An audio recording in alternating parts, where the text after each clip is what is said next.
Kemana kita berbuat baik? Nah, kemana kita berbuat baik? Yang pertama, anak wajib berbuat baik kepada orang tuanya, diwajib. Karena di dalam Al-Quran itu ayatnya bersanding.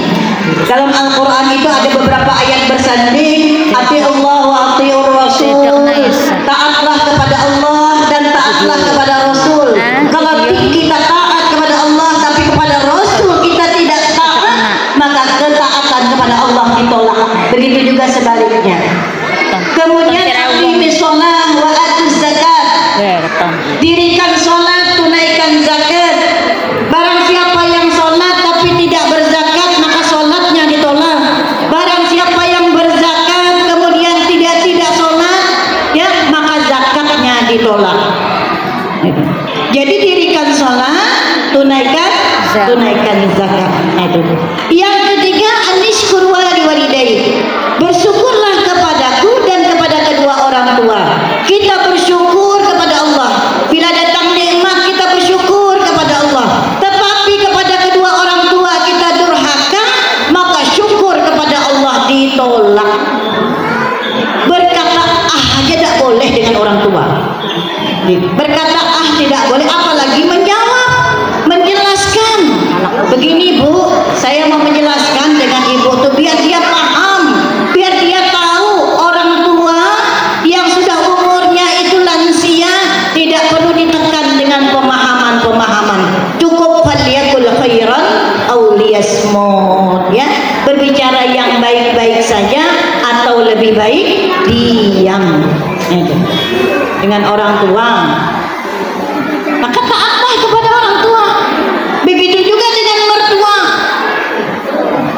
Ibu-ibu ada yang berani dengan mertua ada di sini? Ada, bapaknya bilang ada tuh. Jadi kalau orang tua kita sayangi, mertua kita juga kita sayangi. Itu satu, berbuat baik. Jadi orang baik kata Rasulullah. Kemudian yang kedua yaitu kemana lagi kita berbuat baik? Seorang istri wajib berbuat baik kepada suaminya. Apa kata Tuan Guru Sapa?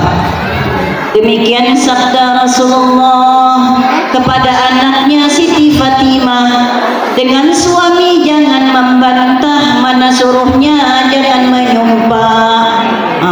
Kalau suami minta buatkan kopi, Dek, buatkan kopi, buat sendiri. Terkejut-kejut suami ibu.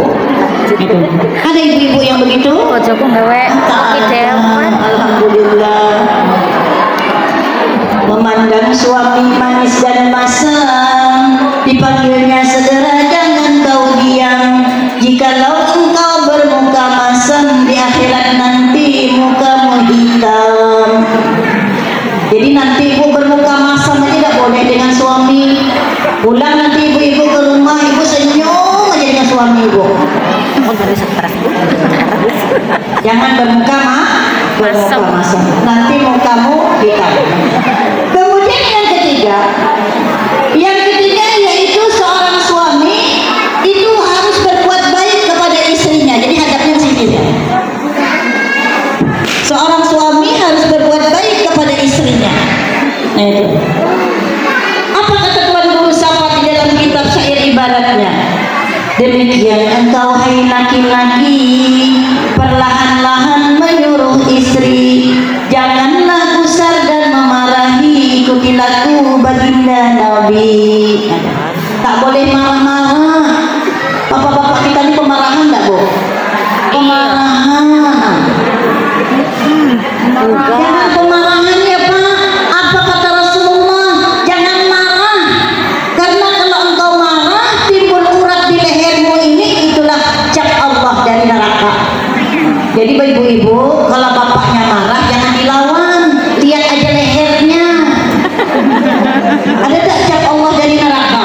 Kalau timbul uratnya itu tuh Bang, ada cap Allah dari neraka. Pegang urat lehernya ini marah, itu aja lihat lehernya, itu Bang, ada cap Allah dari neraka. Jadi seorang suami wajib berbuat baik kepada istrinya. Bagaimana Rasulullah itu mencontohkan kalau di dapur bersama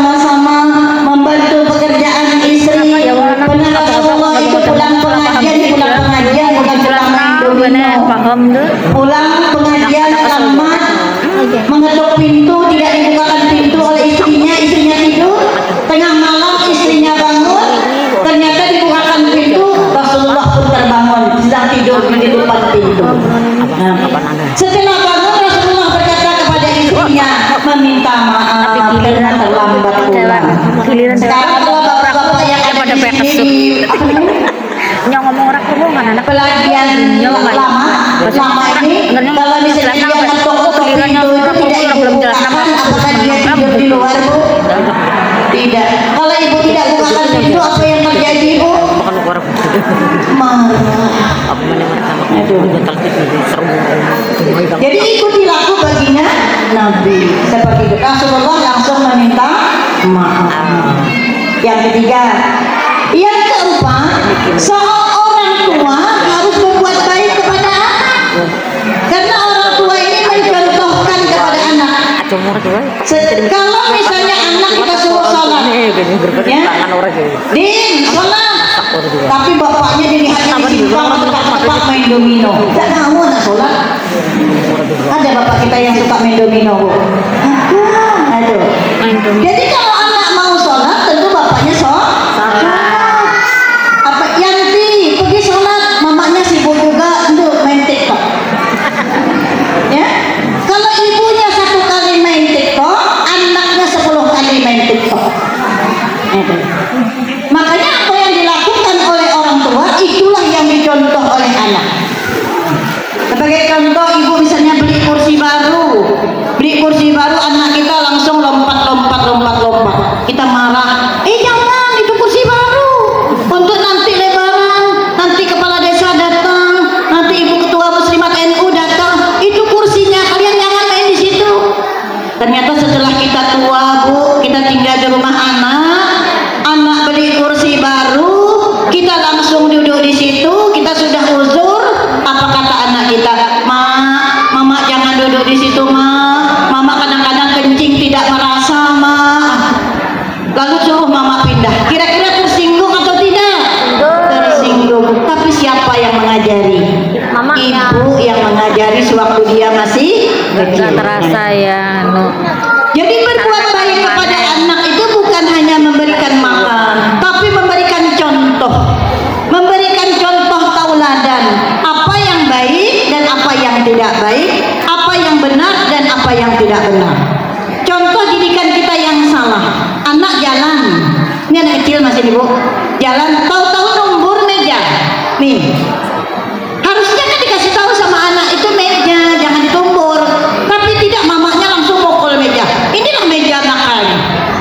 Apa salah meja? Meja tidak bergerak-gerak kan tadi, tapi mamanya bilang ini meja ini nakal ya, dia bilang sama anaknya. Itu sudah pembohongan publik namanya. Pembohongan